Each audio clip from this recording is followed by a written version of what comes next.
I'm Beverly Kirk with the Global Health Policy Center, here with Dr. Steve Sinding. He is the retired Director General of the International Planned Parenthood Federation, and we are talking about the 50th anniversary of USAID and the book launch of 50 Years of Global Health, Saving Lives and Building Futures.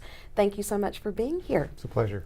You were with USAID, the Population, Family Planning, and Reproductive Health area for 20 years.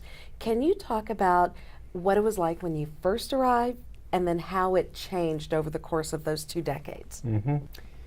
I arrived at USAID when there was still a deep consensus among policymakers in this country that there was a global population explosion going on. And that it was an appropriate role for the U.S. government to be involved in trying to address that explosion. So when I joined USAID in 1971, the objective of the program was to do whatever we could do to control the rate of growth of population around the world. That changed gradually, but ultimately quite dramatically over the 20 years. By the mid-70s, it was clear that in many developing countries, the idea of population control was a very negative one. And they reacted very negatively to Western efforts to control population growth.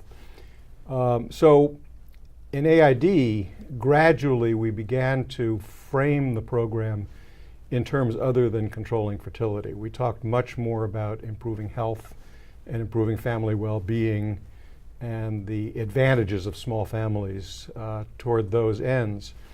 Then in 1980, the Reagan administration came in and explicitly said that the US government didn't believe that population growth was a serious development problem and really cut the ground out from under any remaining demographic objective that still remained in the AID program.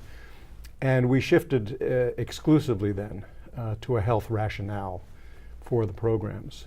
But it also was the beginning of the end of what's sometimes called the golden era of the population program at AID, because with the elimination of the demographic rationale,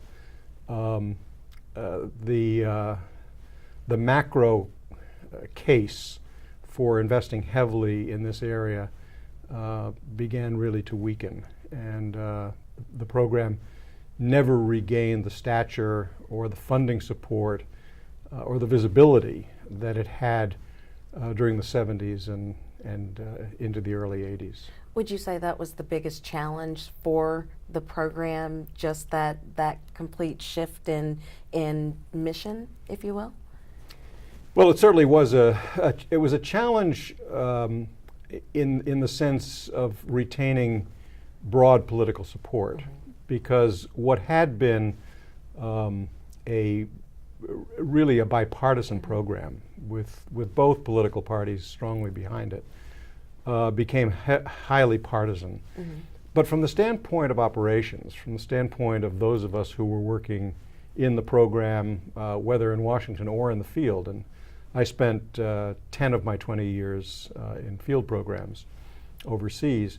It didn't really change very much what we did, because what we did was try to extend the availability of family planning services in whatever ways we could with the resources we had. And would you call that probably the biggest accomplishment of the program? No question about it. I mean, if you look at what happened globally to fertility over the course of the period, like, let's say from 1965 to 1990, 95, it was a revolutionary change. When I first joined the program, the use of contraception in developing countries was under 10% of women of reproductive age. By the time I left the program, it was well over 50%. Average family size declined from somewhere in the neighborhood of 5 to 6 children down to somewhere between 3 and 4, and today it's 2.5. In terms of the purposes for which the program was originally set up, it was a spectacular success. I would say comparable to the success in agriculture that the Green Revolution brought. What would you say are some of the most important lessons that were learned over this period? Well, there were a number. I mean, one was that it really was much more acceptable to talk about family planning and population in the context of a broader development framing, particularly health. And from a programmatic standpoint, integrating family planning into existing health programs or combining it with health interventions made it much more acceptable in many societies. It was really only in some of the Asian countries that freestanding family planning worked well. In most of the rest of the world, and including in some Asian countries, it worked much better. Latin America, now more recently in Africa and the Middle East, when it's done in the context of a broader health approach. So that's certainly one lesson that we learned. I think that another lesson that the population program has taught the whole community, development community, particularly in USAID, is the importance of measurement, of carefully monitoring what you're doing, learning from that monitoring, and applying those lessons to revisions, reframing, reorganizing of the way in which you do things.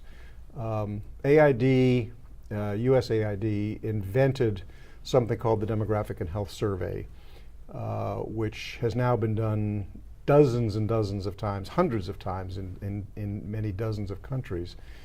And it really is a fantastic demonstration of how careful survey research, monitoring of program performance and impact feeds back on itself and improves over time the effectiveness of programs. Dr. Steve Sinding, thank you so much. Thank you for having me on.